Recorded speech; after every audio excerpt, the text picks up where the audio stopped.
Hello, Good afternoon. I'm Sandy. Nice to And meet what's you. your name? I'm Jacob.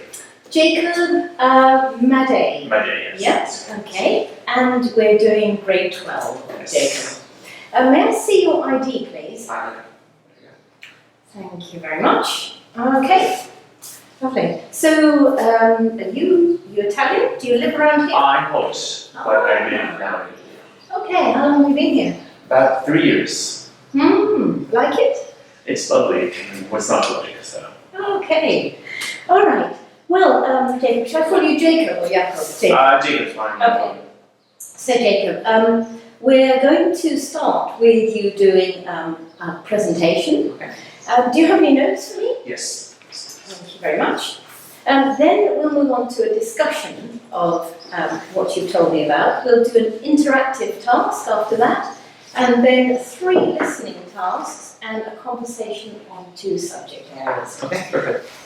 So, thank you for the notes, Jakub. While you're giving your presentation, I'm going to be writing some things down, but don't worry, it's not about language, it's just to help us in the discussion afterwards. Okay. So I'll turn this round, and when this gets to 5 minutes, we'll move on to the discussion. So, Perfect. off you go. Well, my presentation is on obesity and, more importantly, the fight against obesity. So, in my presentation, I'm going to start with the changing diets and changing lifestyles. I'm going to move on to the health issues that are now popping up, and I'm going to move on to who's responsible. And at the end, I'm going to talk about who's to blame and what we can do to basically solve this crisis, because I really think it is a serious crisis. So I wanted to start with changing habits, changing diets, changing lifestyles. So I don't know if you've noticed, but the world's become, a bit less active over the years. Basically, our diets have changed, our lifestyles have changed, and not for the better. For example, our diets have changed. Instead of eating local food, locally produced food, we now rely on big supermarkets. The supermarkets get their food from, a central factory. These factories want to make money. They're profit-driven businesses, and so what they do is they use worse and worse ingredients. The quality of the food has gone down. As the quality has gone down, there's more sugar in it, there's more fat, there's more salt, and this has led to a noticeable change in our bodies. A part of that has also come from our changing lifestyles. We always have a display in front of us. I read somewhere that an average child has a display in front of their face for 8 hours out of the day. That's a huge number. So when I was a kid, for example, we didn't have smartphones. We would go outside, we would play games, and now that doesn't exist. So this has led to a lot of health issues. So I'm going to turn to health issues now. Obesity leads to diabetes, heart disease, high cholesterol, high blood pressure. These are all major issues. It's put a strain on our healthcare system. For example, many people now with diabetes complications, they go to the hospital, they have to spend the rest of their life on medication. People who have high blood pressure, again, medications, hospital stays, lost productivity in the workforce, people call in sick, people spend years in the hospital now at the end of their lives because of something that's fully preventable.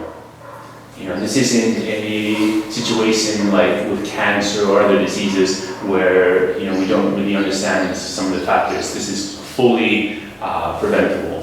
So I'm going to move on to who's responsible. I think the problem is so big, it's become a crisis, that you can't just single out one group of people and say, oh, you're responsible. I think this is a responsibility that spans everyone, from the government, society, schools, parents, individuals as well. I think the government is partially to blame. I think as a government you have to encourage good habits among your citizens. I think people are to blame. I think instant gratification is a problem that we look more and more short term. Everything, needs to be quick, needs to be fast, our food needs to be fast, and so we eat unhealthy food and we don't think about the future. I think schools are to blame. They provide kids with unhealthy lunches, they don't provide enough education. There's, for example, when I went to school, we didn't have any educational classes. So basically, I'd like to conclude with how to solve this crisis. And perhaps now, if you'd like to ask me anything about this, or so basically, what I'd like to ask you, maybe, do you have any ideas on how to solve this crisis? Where would we start? Where's a good place to start? Well, you seem to be saying that it's entirely the individual's fault for obesity, and I'm not sure that that's always the case. I wouldn't say it's entirely the individual's fault. I think that we kind of fall into rhythms, and if we're not, kind of steered in the right direction, that a lot of times we'll fall into bad habits, and then those bad habits are our responsibility. But I think there needs to be a government program to help, lead us in a different direction. So, for example, one of my ideas is educational programs to have classes that teach kids how to cook, nutritional classes, things like that. What do you think about? I know everyone wants to, put more subjects into school, but I think this would be a really good subject, a health and nutrition class. What do you think about that? I think that would really work. I think it would be an excellent idea. But surely we're just fighting an uphill battle. The reason there was no obesity in the past was, you mentioned lifestyle. People had no time to sit around eating food and playing video games. They were out doing hard labour in the fields and keeping fit. I don't think we can ever fight against that. But I think, you mentioned an uphill battle. I think, you can't give up. This is, maybe the problem. You can't just, say, all right, it's not going to get any better and just accept it. I think you need to try to at least find ways to fight it. Maybe you won't stop it. Maybe it is impossible to stop. But at the very least, you can find ways to, make inroads, for example. So I think, there are ways to kind of start, finding at least ways to slow it down, at the very least. If you can't stop it, slow it down. But do you really believe that there's no way to stop it and that it'll continue to get out of hand? I do. I don't think there's any way around it because of the quality of food that people want to buy now. It's just instant, quick fix food.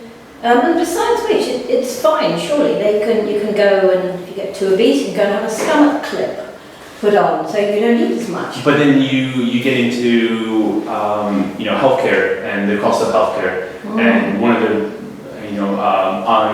I've spent time in the US, and I've seen the US healthcare system, and it's very expensive. And if you don't have the money, you can't get the care. So I think obesity is one of the things that can actually lead to basically a gap between the rich and the poor. The rich who can afford the medical care and the surgeries and this, and then the poor who can't. And so, you're going to have more just obesity is a problem. You're going to have, wage gaps. You're going to have, it's basically socio-economic issues as well, more than just physical. I don't know if you agree with me on that. I can see what you're saying, but it could be argued that it's not always the individuals. Well, what about people who have problems, medical problems, which has caused obesity?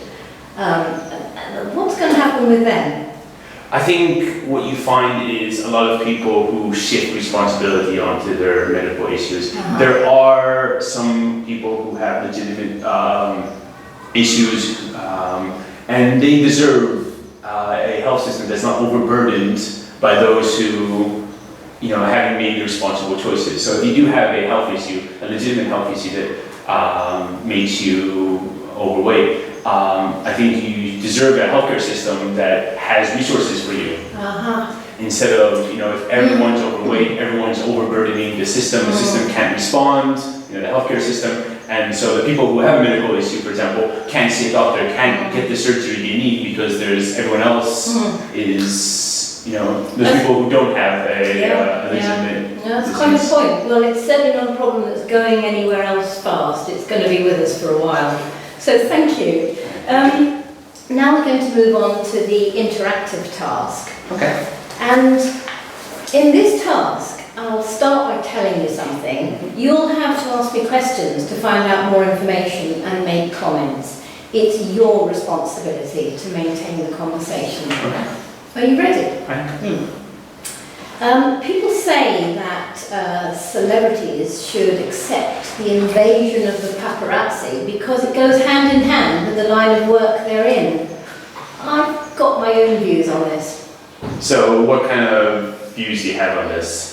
Well, I would have thought that it goes without saying that everyone is entitled to their own privacy. Yeah, I would absolutely agree with that. There was a recent case in the newspapers about Kate Middleton. She went on holiday to France and she was staying in a chalet, and a photographer with a huge lens took a photo from 2 kilometers away while she was sunbathing topless. And I think that's just an outrageous, violation of privacy. I don't know if you agree with me on that. Well, I do to a certain extent, but it could be argued that, she took on that role. So therefore she knew what she was up against and what was going to be happening in the future. And what about all these celebrities, film stars and things? I think, you accept some responsibility if you decide to become a film star, but then there are a lot of famous people who don't choose to become famous. You don't always choose to become famous sometimes. Such as? Well, for example, there are many people who, you win the lottery or something like that. And then I remember the captain of the Costa Concordia that sunk, he's all of a sudden a celebrity. Us as a society, we have this obsession with creating celebrities, people who don't deserve it. Kim Kardashian, you think of all these people, they don't deserve to be celebrities. So I think a lot of these people, they become celebrities against their will almost. And they don't deserve the invasion of privacy that comes with it. But what's the proportion of those people against the ones that have deliberately put themselves in the limelight? All the politicians, the actors, the musicians, they know what they're up against. Yeah, they do. But then, for example, if your passion is music and you want to be a music star and you follow your passion, you accept the responsibility of being famous. But I don't think that you should give up that much of your privacy just because you have this passion. I think you should be able to maintain some sort of lifestyle. I think that, especially with technology, I think technology is it's a slippery slope because everyone has a camera now. If you are a celebrity and you do anything wrong, someone is there filming, capturing that moment. And they're human beings. I mean, what do you think? They're human beings. They make mistakes. Should everyone see every mistake they see? Yeah, exactly. But what's the solution? I mean, what can we do about this in the future? What options are there? I think you draw a line in the sand type of thing. That if you are a celebrity, you have limits on what the paparazzi can do. For example, you have the case of Princess Diana many years ago in Paris with paparazzi chasing her on a high-speed chase. If I was the leader of the universe type of thing, and I could control everything, that to me would be something that would just not be allowed. And you reckon the paparazzi are going to comply with these restrictions put on them? I think, you slowly put pressure. I think you can start also, instead of the paparazzi have jobs because the newspaper editors, TMZ magazines, they want the photos because people buy the magazines. I think if you put pressure on people to not buy the magazines, the editors would then demand for these photos would go down, and so the paparazzi wouldn't be so inclined to chase celebrities or Thank you very much. We're now going to move on to the listening tasks, and I'm going to read you 3 short passages, and after I've finished each one, I'd like you to either suggest a suitable ending or answer a question. I'll then move on to the next passage. Are you ready? Yes. These 2 passages are incomplete. When I stop, I'd like you to tell me in just a few words how you think the passage finishes. Okay. He's generally believed to be the most significant realist painter of his time. His striking depictions of industrial scenes are often illustrations in history books to describe factory life. However, apart from a few rapid sketches made to capture movement or to remind him of an emotion, his paintings all derived from his imagination. His art was purely based on his memories of several places merged into one to conjure up the atmosphere of working life. In fact, despite popular belief, his works were never painted from... That's interesting. They were never painted from... I wasn't quite ready for that one. They were never painted from, I would say, past influences or things that... Thank you. Thank you. Now the second one. Yes. I think the problem with news these days is that there's too much of it. What with rolling news channels and online newspapers updated every minute, I sometimes feel I'm drowning in the sea of information. Even if I trusted everything I heard or read, which I don't, when stories develop rapidly, what's claimed to be true one minute might be quickly discredited. That's why I've stopped trying to keep up with the day's events as they unfold. Instead, I'll watch a program at the end of the day where everything is recapped and organized in a convincing manner. Thank you. After I've read this passage, I'll ask you a question about what you've heard. One of the mysteries that perplexed zoologists for a long time is why zebras have stripes. The most common theory up to now has been that the stripes make it more difficult for predators to single out an individual zebra from the herd. But it turns out that's not it. And they're not for decoration either. Like all members of the horse family, zebras are plagued by flies, which can make their lives a misery. So experiments were devised to see whether the stripes had any effect. Results have shown that plain black and plain white horses attract far more insects than two-toed zebras. According to the passage, why do zebras have stripes? In order to avoid flies. Thank you. Now we'll move on to the conversation subjects. And I'd like to talk about the one-child policy in China that's existed there for some time. I would have thought that it seems to be very successful in controlling their burgeoning population. The implementation of this policy that they brought in a few years ago. Well, recently they ended the policy, and the policy is no longer in effect, but I think the problem with the policy is, the road to hell is paved with good intentions in a sense, because the intention is good to control a population, but the effect it had was that rich people of means, they could basically buy their way out of it. And so I don't think it worked. I think it was high time that they got rid of it and tried other means. I don't think, has it totally ended, or have they just reduced it? It was totally ended. The policy has been, they called it a phase out, so they've been phasing out the policy, but it's no longer in effect.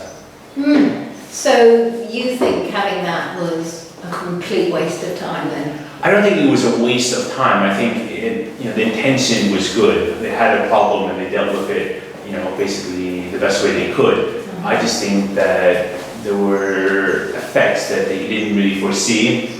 That, such as? Well, the fact that it disproportionately affected poor people, it disproportionately affected a certain class of people who couldn't afford to find ways around this measure. And then instead, people who had means, people who had money, people who lived in big cities who knew people, they could apply for, I think they called it a pass, or they had one of those names, to have a second child.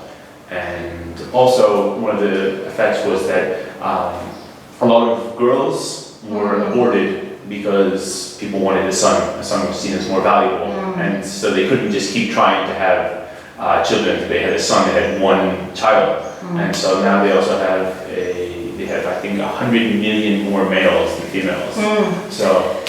But what else could have been done instead of having this, standardized sterilization for the population? Maybe that would have been better.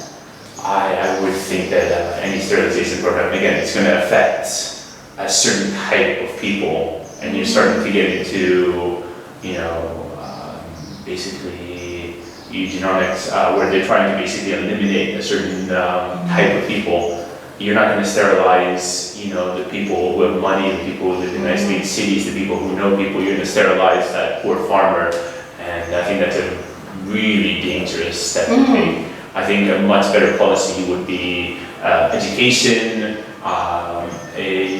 availability of contraception, things like that would be much more effective and much more equal. I think quite a lot of the population were not educated to the extent that would have worked. I mean, again, we're not talking, instant results. We're talking long term. The policy started, I think, in the 60s or 70s.